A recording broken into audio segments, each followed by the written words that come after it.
Olá, tudo bom? Hoje eu estou aqui na Clínica Arte e Fértil com a doutora Altina Castelo Branco, especialista em reprodução humana. E a gente recebeu muitas dúvidas com relação à reprodução assistida, à infertilidade, já que a gente está no mês que fala sobre a conscientização da infertilidade, nada melhor do que um especialista no assunto para tirar todas essas dúvidas. Tudo bom, doutora Tudo bom, Altina? Helena? É um prazer participar dessa conversa, né, desses esclarecimentos. Boa iniciativa. Obrigada. Muito bom tê-la conosco. Eu agradeço demais por ter aceitado participar dessa empreitada de conscientização junto com a gente. A gente recebeu várias dúvidas e aí eu queria começar falando um pouquinho sobre o que é efetivamente a infertilidade, que muita gente não sabe. Certo, veja, pela Organização Mundial de Saúde, o que a gente diz é o seguinte: um casal que vem tendo relações sem método de contracepção, que seria isso? Que ele não está evitando uma gravidez, seja por pílula oral injetável, camisinha, coito interrompido. Então, se ele está tendo relações desprotegidas há mais de um ano e não engravida, esse casal tem que ter um alerta e já começar a fazer alguns exames iniciais de investigação, porque pode ser que eles venham ter um problema, porque 80% dos casais, após um ano de relações desprotegidas, vão engravidar, então eles estariam nessa minoria. Agora, o que se recomenda também é que se a paciente, se a esposa já tem a parceira, enfim, ela já tem mais de 37 anos, que talvez não esperasse um ano, esperasse os 6 meses, o alerta fosse um pouquinho antes, por conta do quê? Da questão pressa, porque depois dos 38, essa mulher já vai tendo um tempo, vamos dizer, para engravidar menor, e aí a gente ainda tem que ter o tempo da investigação, do tratamento, para que ela não chegue num especialista com 40 anos ou mais, porque vai diminuindo as taxas de sucesso. Joia. Como é que vai ser determinado o tratamento mais indicado para a infertilidade? Entre fertilização, tem minifid, tem inseminação. E qual é a diferença dessas técnicas? Certo. Seus pacientes são boas, viu? Sabem todas, as perguntas são ótimas. Então, vamos lá. Os tratamentos, em termos de complexidade laboratorial, eles vão se dividir em baixa complexidade e alta complexidade. O que quer dizer alta complexidade? É que a gente vai precisar de um laboratório, não só de um consultório médico. Então, baixa complexidade seria coito programado, que é aquele casal que está tentando, que a princípio não tem nenhum problema, ou seja, a mulher, ela precisa ter trompa, tem um ovário que está funcionando, que está ovulando, e ter um útero bom. Eu digo que nela ela precisa esses três órgãos. Aí vai ter vários problemas que vão atrapalhar um dos três. Se ela tem um ovário policístico, que é um distúrbio hormonal, onde às vezes ela não ovula, mas a trompa está boa, o útero está bom e o parceiro tem um espermograma, que é a avaliação do sêmen bom. Então, o que eles precisam é ver o período ovulatório. Aí eles vão fazer o coito programado, que é uma indução de ovulação com acompanhamento ou de ultrassom ou de exame de urina para ver o dia da ovulação e namorar com data programada. Esse é baixa complexidade. Quando eu tenho uma alteração leve no sêmen do parceiro ou na trompa dela, por uma alteração leve, uma endometriose leve, que a gente vai falar depois, mas as trompas estão boas, então a gente pode fazer uma inseminação intrauterina, que é pegar o sêmen, a gente faz esse acompanhamento ultrassom igual ao do coito, vê o período ovulatório, só que em vez desse casal ir para casa namorar, eles vêm para a clínica, a gente faz uma lavagem do sêmen, seleciona os melhores e coloca já no útero no momento da ovulação. Então eu aproximo os gametas, eu já boto ele lá, encurto o caminho. Mas para isso esse casal ainda precisa ter trompa boa e ele precisa ter um sêmen com alteração leve. Também uma outra indicação é, por exemplo, uma produção independente. Uma paciente que não tenha parceiro e que aí ela não vai querer ter relações com uma pessoa desconhecida, ela pode fazer uma inseminação intrauterina. Ou casais que não, homoafetivos, aí duas mulheres que não têm um parceiro, pode fazer com banco de sêmen. Ela pode simplesmente fazer uma inseminação intrauterina e não ter que partir para alta complexidade, que seria a fertilização. E aí, no caso do casal homossexual feminino, é permitido o compartilhamento? E isso é permitido na fertilização in vitro. Na inseminação não, porque eu vou pegar o sêmen de um banco ou de um amigo, se ela quisesse, mas o amigo ele teria que ser, em termos legais, o pai da criança, a não ser que ele não assuma ou ela também não queira.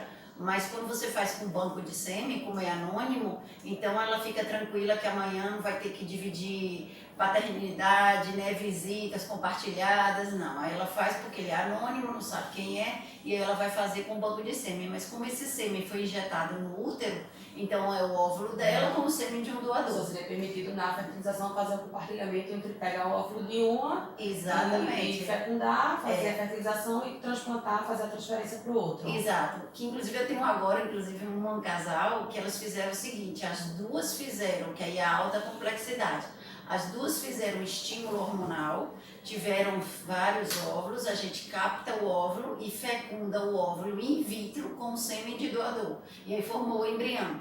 Aí a gente teve embriões do mesmo sêmen, com o óvulo de uma e o óvulo de outra. E uma delas duas é que aceitou gestar, engravidar. E a gente colocou 2 embriões, um de uma, do óvulo de uma com o sêmen e o do óvulo da outra. E aí ela já fez a ultrassom, tá grávida de gêmeos.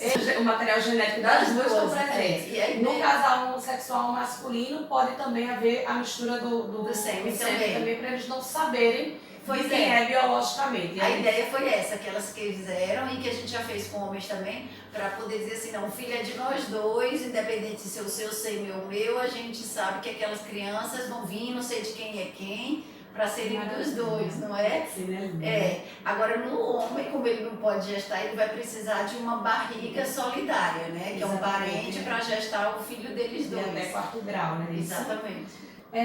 O que é a endometriose? Hoje em dia a gente vê uma campanha mundial que a gente tem a Endomacho no Brasil inteiro, em vários países, que tem a conscientização da endometriose no Março Amarelo. E eu sinto que muita gente, que são as gestantes, não sabem sequer o que é endometriose. A doutora poderia esclarecer pra gente? Claro, a endometriose é uma doença, primeiro, benigna, então ela não vai virar um câncer, ela não mata, mas ela maltrata muito a mulher. Por quê?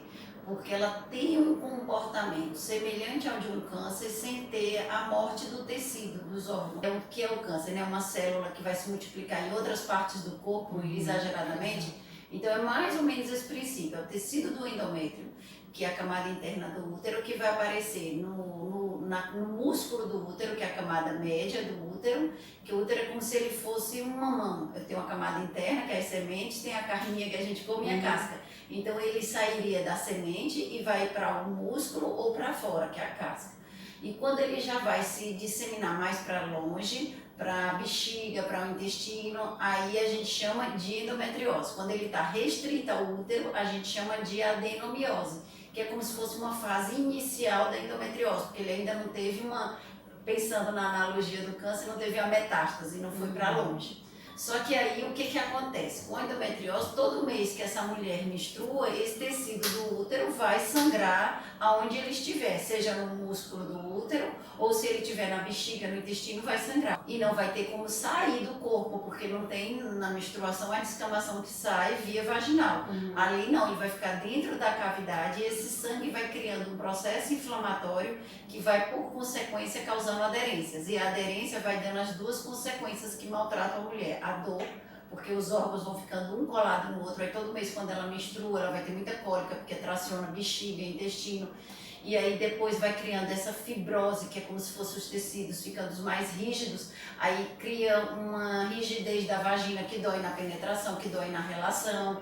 Então vai afetando a qualidade de vida dela, porque ela vai tendo dor, daqui a pouco ela vai prejudicando a relação sexual dela, e isso maltrata. E essas aderências vão causando também um processo que vai prejudicando as trompas, que é o órgão responsável para engravidar. E se essas trompas elas estão presas, vai diminuindo a capacidade dela pegar o óvulo para que o espermatozoide se encontre com o óvulo na trompa e ela possa engravidar vias naturais. E aí a médio e longo prazo vai causando até a impossibilidade de engravidar, que é quando essas trompas estão já obstruídas. Então, partindo desse princípio, a gente poderia dizer que toda mulher que tem endometriose, ela é infértil? Não, ela, dependendo da gravidade da doença, ela pode ficar infértil. Agora, ela já vai ter uma dificuldade de engravidar mesmo numa fase inicial. E na fase inicial, que as trompas ainda não estão obstruídas, ela vai ter dificuldade, por quê?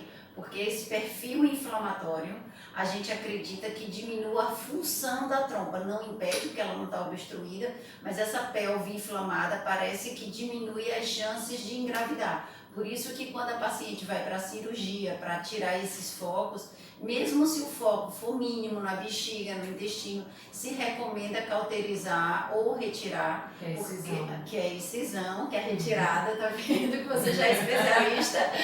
E aí a gente retira, por quê? Porque vê que na hora que retira, diminui essa inflamação na pelve e essa paciente engravida com uma maior frequência, vias naturais. Agora, se ela tiver avançada, que é quando a gente chama pelve congelada, ela não consegue engravidar via naturais, mas ela vai ser fértil porque ela vai conseguir engravidar via fertilização in vitro. Maravilha.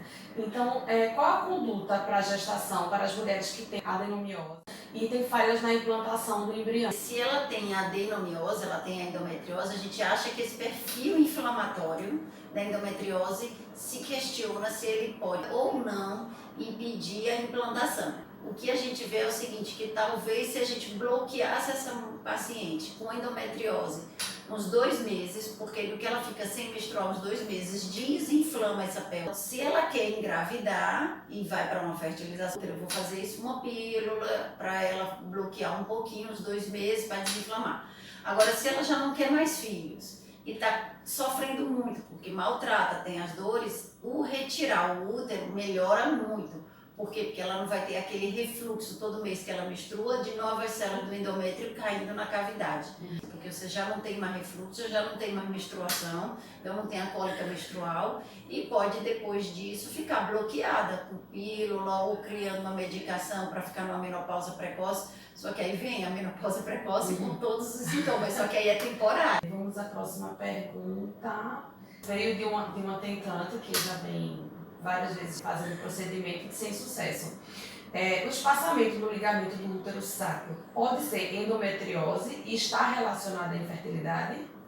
É que normalmente um dos primeiros sinais que a gente vê na ressonância magnética, que é um dos exames de imagem, e até numa ultrassom com preparo digestivo, para diagnosticar endometriose, é o implante desse tecido do endométrio no que a gente chama fundo de saco posterior, fundo de saco de Douglas, que é a transição entre o útero e o intestino. E aí, quando o exame de imagem vê ali esse espessamento, ele imagina que tem foco de endometriose ali, que é um dos primeiros lugares onde a gente vê os implantes de endometriose. Então, já é um alerta no exame de imagem que essa paciente deve ter endometriose e que às vezes estaria ainda numa fase inicial, que se diagnosticado e tratado por vídeo, se essa paciente está tendo dificuldade em engravidar, na vídeo fazia aquele cautério, né, tiraria essa lesão que ainda não está diretamente no ovário ou nas trompas e que muitas vezes essa paciente numa fase inicial ela consegue tratar a endometriose e conseguir engravidar sem ter que recorrer a uma fertilização.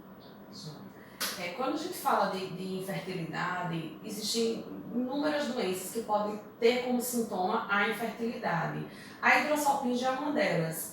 E aí eu queria saber, a hidrossalpinge, ela é uma doença congênita ou ela é desenvolvida? Ela é desenvolvida. O que é a hidrossalpinge? Hidro é água, né? E salpinge é trompa. Então é líquido na trompa. E fica mais fácil quando a gente pensa o seguinte: quando a gente leva uma pancada no olho, leva uma pancada, não cria o edema, então o edema é uma consequência de um processo inflamatório agudo ou crônico. Então a hidrossalpinge é uma consequência de um processo inflamatório crônico naquela trompa, que foi ao longo do tempo inflamando e aí criou o edema e que criou o líquido. E aí, quando essa trompa já está na hidrossalpinge, já é a fase final desse processo inflamatório, que a elasticidade dessa trompa já ficou inutilizada.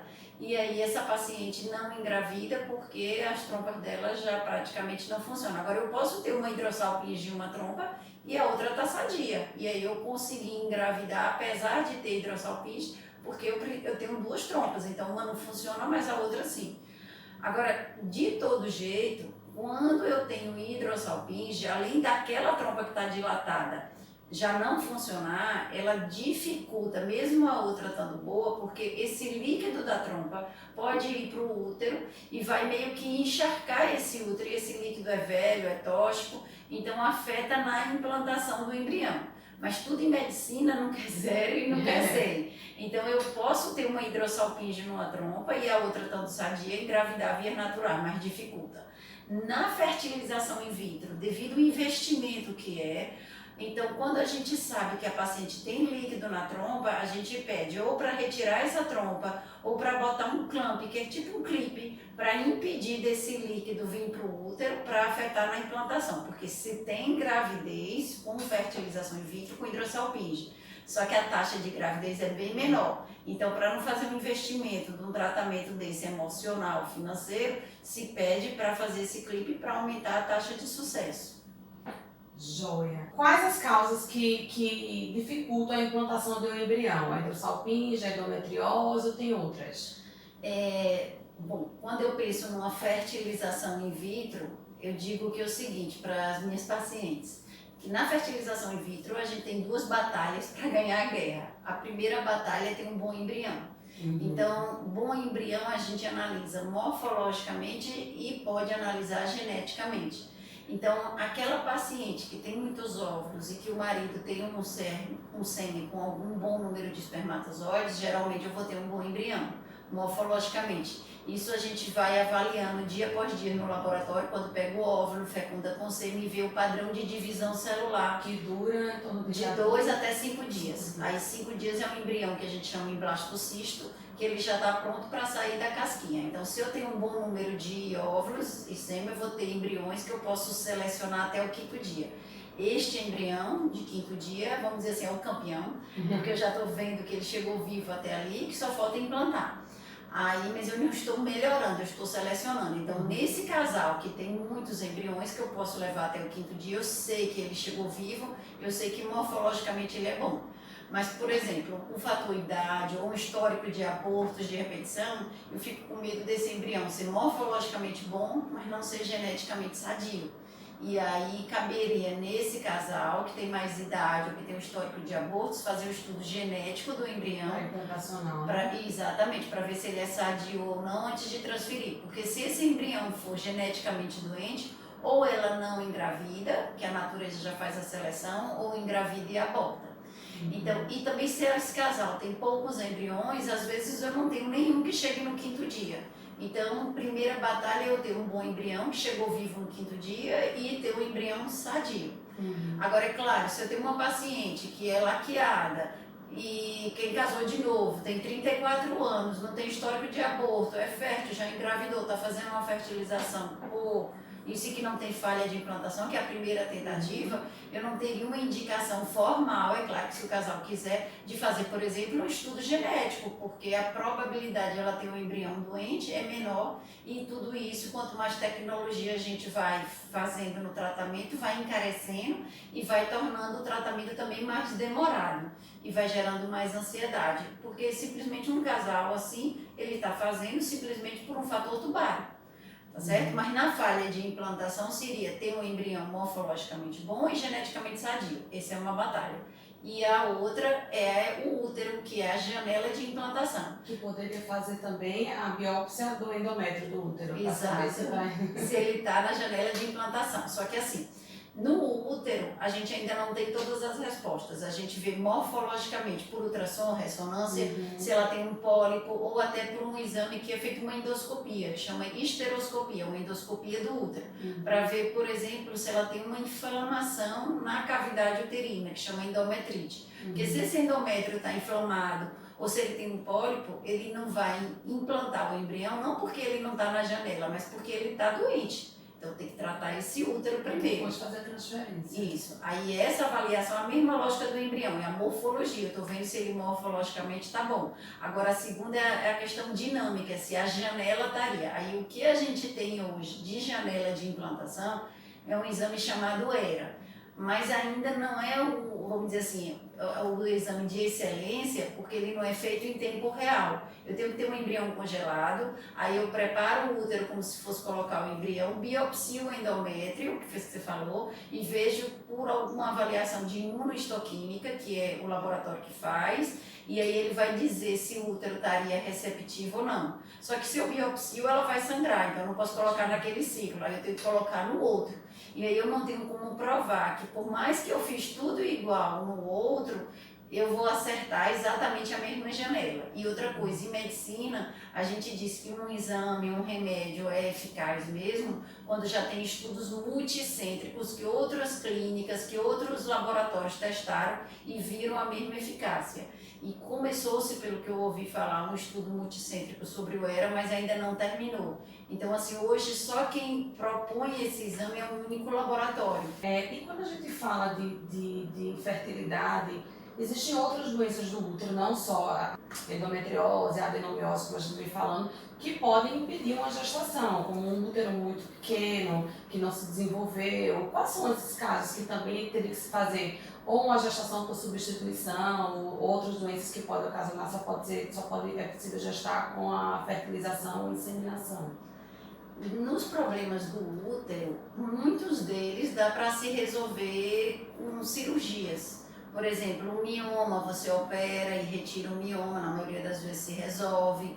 É um pólipo que é feito um sinalzinho no útero, uma endometrite que eu falei, toma-se antibiótico e resolve. Agora, um útero mal formado. Então, é um útero que já nasceu atrofiado. Uma paciente que tem um útero rudimentar, que não menstrua, esse útero é pequenininho, não vai caber um bebê. Aí ela teria que partir ou para uma fertilização in vitro, porque a única possibilidade de eu formar o embriãozinho dela fora do útero, que eu pego o óvulo e junto com o sêmen e forma fora, e colocaria numa barriga solidária, que pelo Brasil hoje o Comitê de Ética pede para ser uma parente de até terceiro grau, quarto grau agora, né? Ascendente ou descendente, que aí você pode. Agora, em alguns casos que o Conselho Federal autoriza fazer em pessoas que não seja consanguínea, né? Mas aí cada caso tem que ser avaliado pelo próprio comitê. Né? Exatamente. Aí você, num caso, vamos dizer que você tem uma família pequena, não tem ninguém que se dispõe a ser sua barriga solidária. Aí você pode explicar o seu caso, mandar uma cartinha dizendo que não tem um parente, um primo, um irmão, uma mãe, um tio que possa se dispor e que por isso vai fazer com uma amiga, com uma pessoa. E é possível, eu já fiz casos assim e o Conselho de Medicina é bem receptivo. O que ele pede para ser uma parente é muito mais para quê? Para evitar um comércio e os exageros. Eu não quero engordar, eu não quero engravidar e vou pegar uma pessoa mais simples para gestar no meu lugar.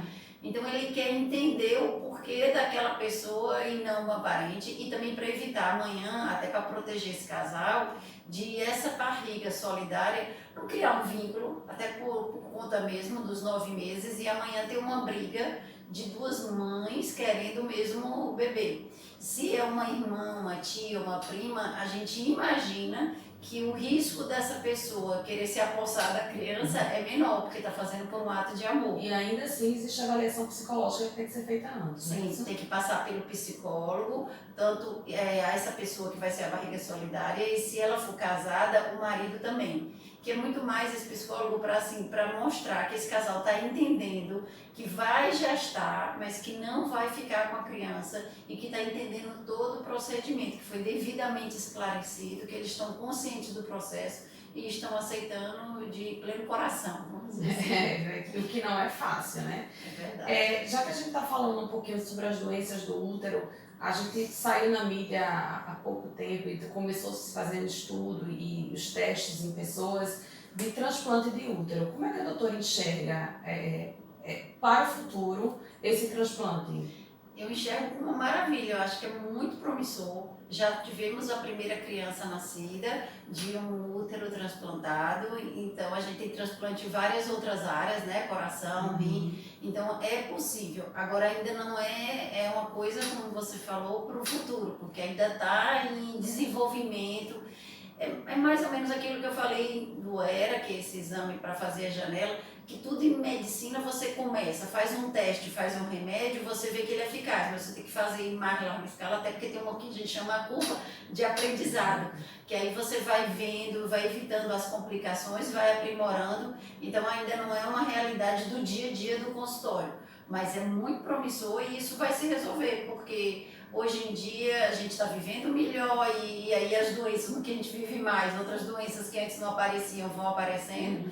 E que se uma mulher amanhã tiver um útero mesmo, porque ela nasceu congênito, uma malformação uterina, com esse transplante de útero, ela vai poder gestar e não vai ter que pedir uma barriga solidária. E aí, no caso desse transplante, logo após o nascimento da criança, seria retirado esse útero para evitar o uso de imunossupressores para poder haver a amamentação. Isso, pode ser, exatamente, porque ela não Que pode a estar gente fazendo. sabe muito ainda como vai ser, né? Está sendo estudado, mas que... É porque se ela ficar usando o imunossupressor, aí não vai poder amamentar, é verdade. E aí também, é um transplante temporário, literalmente. hoje sim, né? A não ser que de repente ela pudesse ficar aqueles 4, 6 meses sem usar, uma vez que ela já aceitou bem, já passou, mas é isso, teria que ter um acompanhamento melhor para a gente dizer que é seguro para a mãe ficar sem usar a droga durante o tempo da amamentação. Não, rejeição, né? Exatamente. E quando a gente fala de embriões que não são bons, não são mais viáveis, tem a idade também da paciente, a gente rebate muito a ovodoação, que muitas vezes não é recebido de bom grado pelos pacientes. Você receber um óvulo doado de uma pessoa que você não conhece. Como é que funciona a ovodoação e como é que funciona o programa de ovodoação? Isso muda de país para país. No Brasil, qualquer coisa, um sangue, quando a gente faz doação de sangue, de órgãos, tudo é anônimo para evitar até um comércio. Então eu não posso ganhar dinheiro. Na ovodoação, no Brasil funciona assim. Ela é anônima, porque para amanhã a pessoa que doou o óvulo, sabendo que você está grávida, não vai lá atrás da criança também. Então é anônima para não ter vínculo. Feito o sêmen, quando eu falei do banco de sêmen, é anônimo. Que em outros países, nos Estados Unidos, na vida adulta, a criança pode saber o doador, mas no Brasil não pode, é totalmente anônimo para o resto da vida. No passado, a ovodoação tinha que ser cruzada. O que era cruzada? É que a paciente ela também tinha que se beneficiar do tratamento. Mas hoje não, parte-se do princípio da igualdade. Se todo homem pode doar sêmen, toda mulher pode doar o óvulo. Agora, como o óvulo é um pouquinho mais complexo, porque ela tem que passar por uns 10 dias de hormônios para induzir o ovário a produzir vários óvulos. E aí ela faz esse estímulo, capta-se vários os óvulos e fecunda com o sêmen da pessoa que vai receber o óvulo. Aí ela é, hoje, anônima, ela não precisa ser cruzada, ou seja, qualquer mulher pode doar. Agora, o que se pede é que ela tenha a doadora inferior ou igual a 35 anos e se pede sorologias e cariótipo. Por quê? A idade pelo seguinte, porque se, digamos, eu vou receber o óvulo de uma doadora, eu estou desistindo de fazer com o meu óvulo para ter mais óvulos e ter aquela chance de ter muitos embriões e selecionar. Se eu pego uma doadora que vai me dar só 2, 3 óvulos, eu estou desistindo de fazer com o meu para ter mais chance e não vou ter. Então a gente imagina que uma paciente com menos de 35 anos ou até 35 anos, ela vai ter muitos óvulos e de boa qualidade, com menor risco de bebês doentes. Então a doadora ela tem que ter um cariótipo para provar que geneticamente ela é sadia, ela tem que ser bem jovem para ter esse prognóstico de me dar muitos óvulos e melhorar a taxa de gravidez, e tem que ter todas as sorologias, sífilis, HIV, hepatite, para provar que não vai passar nenhuma doença para a pessoa que vai receber. No Nordeste, mais aqui que a gente tem uma certa endemia de anemia falciforme, também peço a eletroforese das proteínas da hemoglobina para descartar a anemia falciforme, mas não é consenso pelo Conselho de Ética pedir isso. O biotipo é procurar... E esse biotipo, quem seleciona é o a médico. clínica. A gente, na realidade, o que faz? Cada clínica tem as suas candidatas a doadoras, que pode ou fazer sincrônica, ou seja,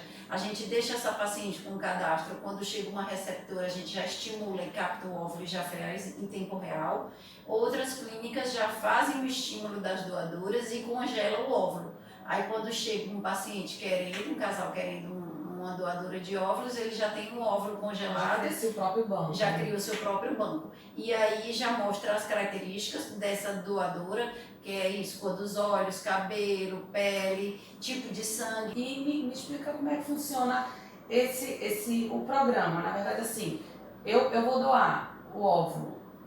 Qual o custo que eu vou ter para doar? Vou ter algum custo para doar? Eu que vou pagar um medicamento de estimulação? Ou é a receptora que vai receber meu óvulo que paga por esse custo? É o seguinte, quem vai pagar é a receptora. Por exemplo, Eu tenho uma outra paciente que tem 40 anos, que não pode ser doadora, porque ela já tem 40 anos, e ela está sem condições financeiras de fazer. Então ela me traz aqui na clínica uma amiga, uma prima de 30 anos, que tem muitos óvulos. Que aí a gente faz uma avaliação dessa reserva ovariana, dessa noção de estoque de óvulos. E ela tem uma vintena, então ela daria até para doar para 2 receptoras. Aí a gente estimula essa paciente de 30 anos e aí eu tenho 2 pacientes que vão receber óvulos dela. Mas eu só fiz de uma, é só essa moça de 30 anos que doou para 2 receptoras que pagaram o tratamento. Então eu fico com o crédito financeiro de uma das 2 receptoras para essa pessoa de 40 que trouxe a menina de 30 fazer a fertilização dela sem custo algum.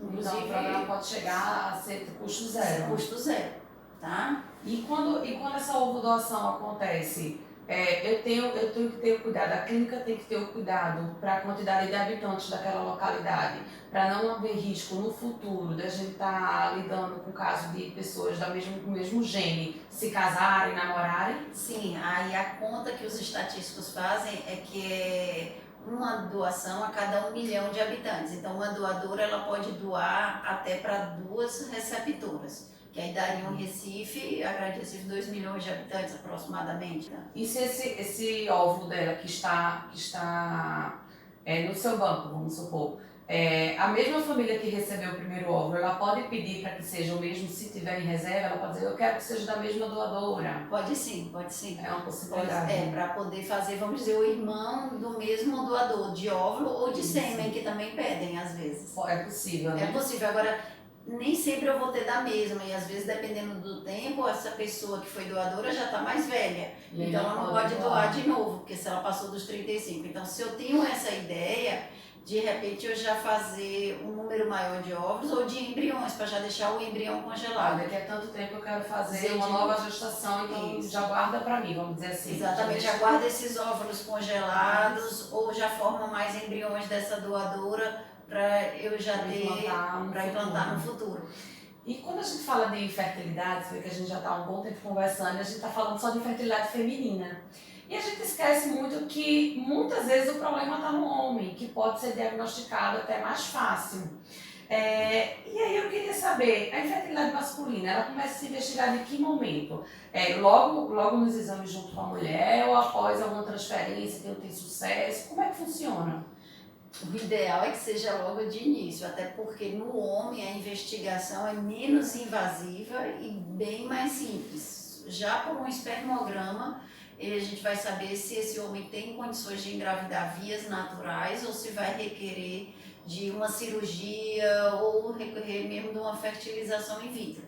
Por quê? Porque no espermograma a gente vai avaliar a concentração, que é o número de espermatozoides por ml, a motilidade progressiva, que são os que vão para frente para chegar na trompa, e a morfologia, que é a forma para saber se eles conseguem fecundar o óvulo. Através desses parâmetros, a gente já sabe se ele consegue engravidar vias naturais ou se vai ter que recorrer de um procedimento cirúrgico ou até de uma fertilização. Porque quando a gente faz um exame que está alterado, a primeira coisa que a gente pergunta é a causa. O que foi que fez esse espermograma ficar alterado? E uma das causas mais frequentes e que a gente primeiro procura, porque a gente encontra a causa e tem como corrigir, é a varicocele, que são varizes no testículo.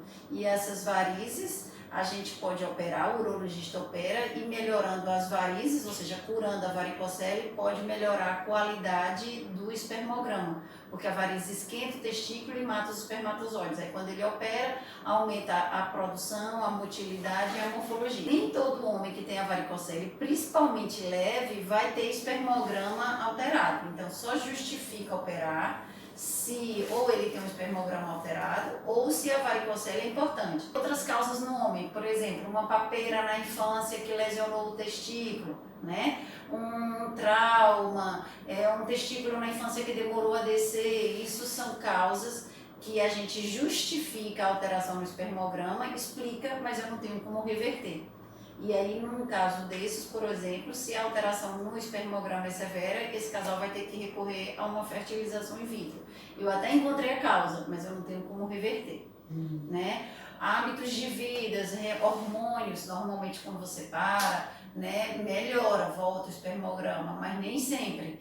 Então, remédio para queda de cabelo, finasterida, omeprazol a longo prazo usando, porque diminui os batimentos ciliares. É importante saber isso, porque acho que muita gente não sabe, sabe, não é verdade? principalmente com relação ao hormônio. Quando a gente fala de infertilidade masculina, a gente fala 3 doenças que são as que a gente mais escuta, que é a azoospermia, a ligospermia e a varicocele. A varicocele a doutora já falou, mas qual a diferença das outras duas?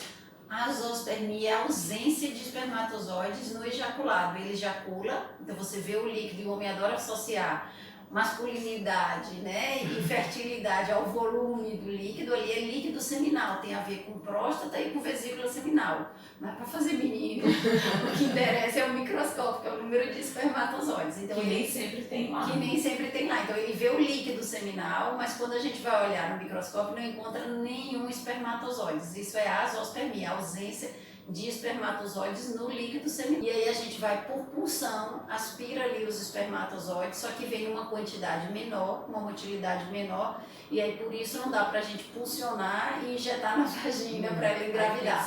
Aí tem que ser na fertilização, porque esses espermatozoides eles são, não vem 100 mil, não vem milhões. E a maioria deles não tem uma motilidade ainda tão boa. Aí a gente já faz a fertilização e injeta o espermatozoide no óvulo. Um exemplo clássico é esse, é o vasectomizado ou aquele homem que pegou uma infecção e obstruiu o canal deferente. Agora tem a obstrução, a azoospermia secretória, que é quando por alguma doença genética ou uma lesão, o testículo atrofiou e parou de funcionar. Aí nesse caso ainda tenta-se abrir, fazer uma biópsia do testículo e ver se encontra lá no testículo, nos túbulos seminíferos, espermatozoides. Quando não encontra, aí tem que ser com banco de sêmen. E a oligospermia é o homem que tem espermatozoides no ejaculado, mas ele vai ter ou uma diminuição na quantidade, ou uma diminuição na motilidade, ou uma diminuição na morfologia, ou nos 3 parâmetros. Tá? Mas aí se ele, dependendo desse grau de alteração, se é leve, eu posso pensar naquele primeiro tratamento, uma inseminação intrauterina. Se é severo, eu vou pensar numa fertilização in vitro. Com relação a essas 3 doenças, a azoospermia, a oligospermia e a varicocele, existe algum sintoma físico que o homem pode tentar identificar ou não? É uma doença silenciosa? São doenças silenciosas?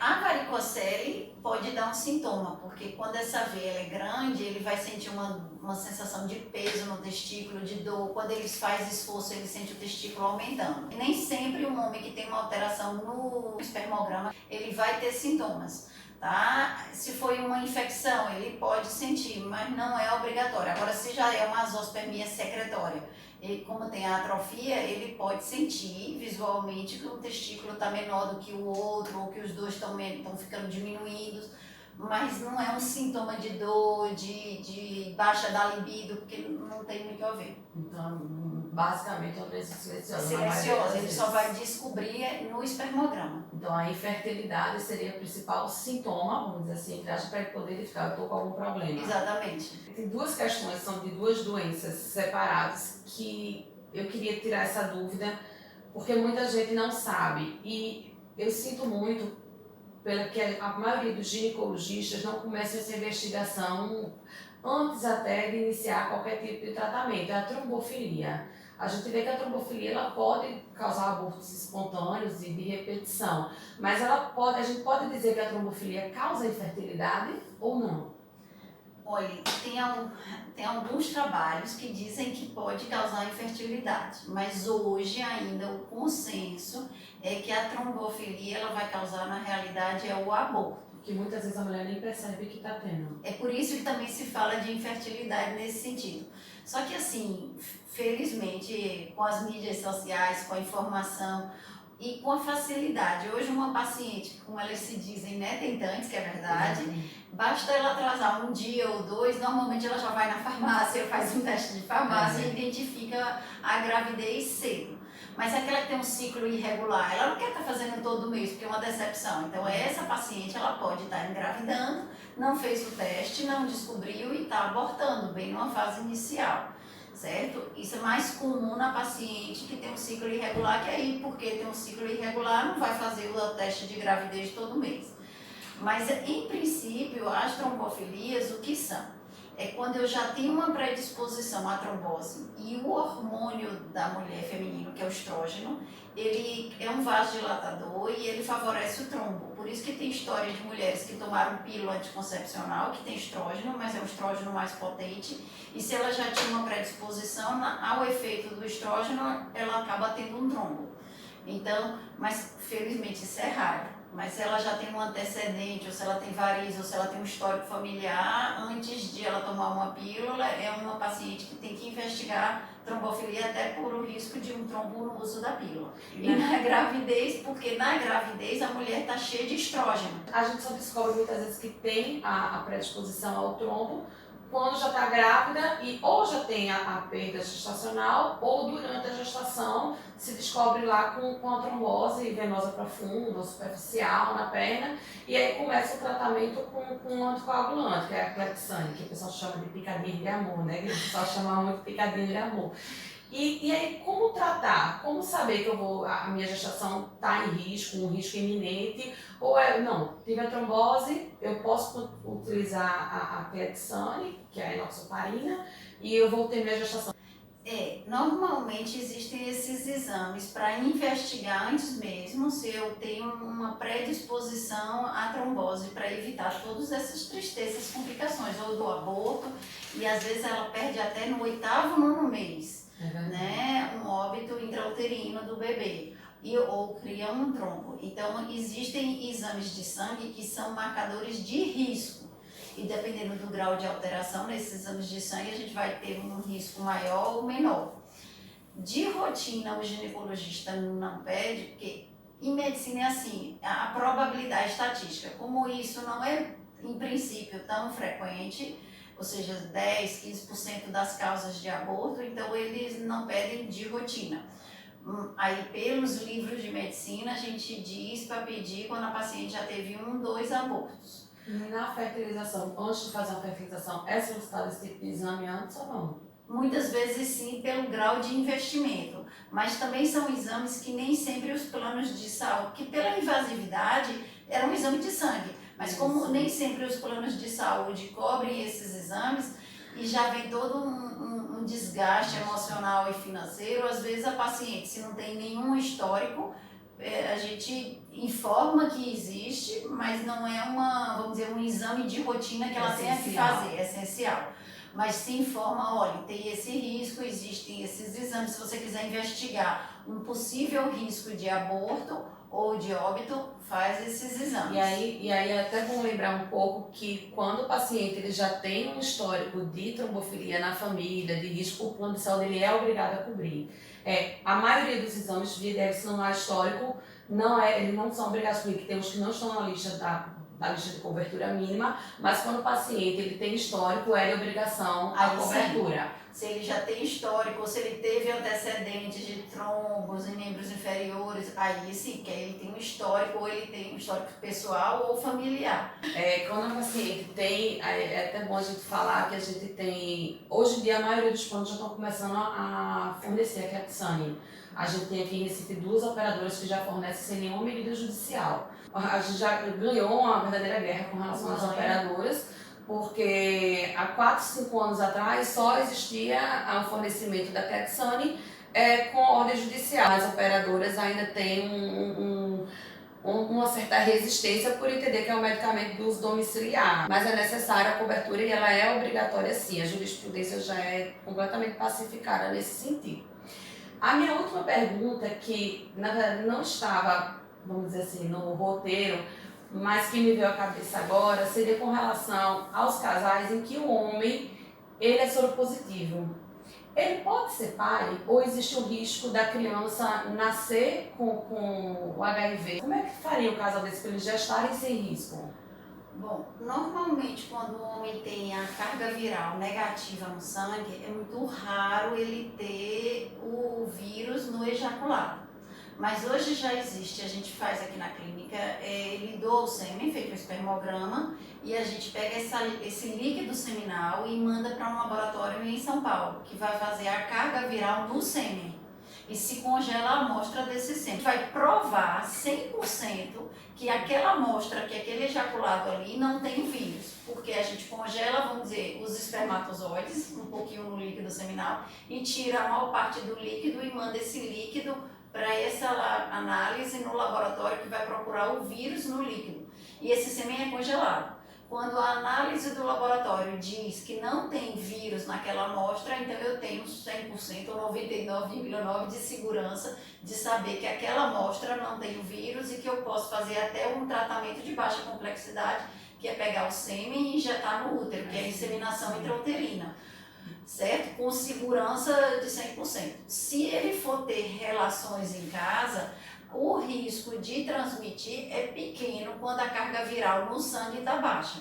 Mas eu não posso dar 100%, até porque ele vai ter que ir tentando várias vezes, porque nem sempre numa primeira relação ela vai engravidar. A amostra pode uma vir negativa e outra vir positiva? Pode. Mas assim, é difícil porque está aqui negativa, mas não é por isso que todo um homem que vem tomando coquetel, ele fica fazendo cargas virais a cada 6 meses do ano, porque uma hora pode ser que aumente a viremia, que o vírus que está lá incubado comece a se multiplicar e ele tem que mudar esse coquetel.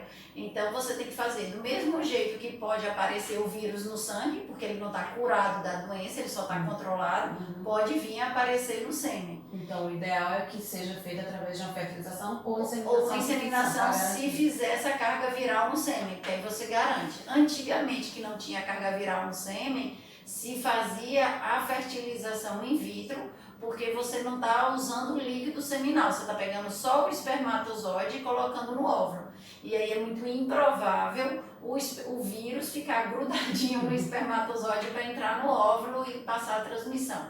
Então, se eu não tenho uma carga viral no sêmen, aí o recomendado é a fertilização in vitro, se eu não tenho o laboratório para fazer essa carga viral. Se eu fiz a análise da carga viral no sêmen e veio negativa, eu posso fazer uma inseminação, eu não preciso fazer uma fertilização in vitro, porque eu já sei que ali não tem o vírus e que então essa paciente, a esposa, a parceira, não vai se contaminar com o vírus. Isso é não só para HIV, mas hepatite, certo? Também. Hepatite. É uma segurança de que ela não vai se contaminar. Sim. Bom, doutora Altina, eu queria agradecer. Foi um prazer. A sua disposição de explicar tão bem todas essas dúvidas, que não foram poucas, mas eu acho que a gente supriu a expectativa de todo mundo, inclusive a minha, da gente saber um pouco mais sobre infertilidade. É necessário a gente falar sobre isso. E aí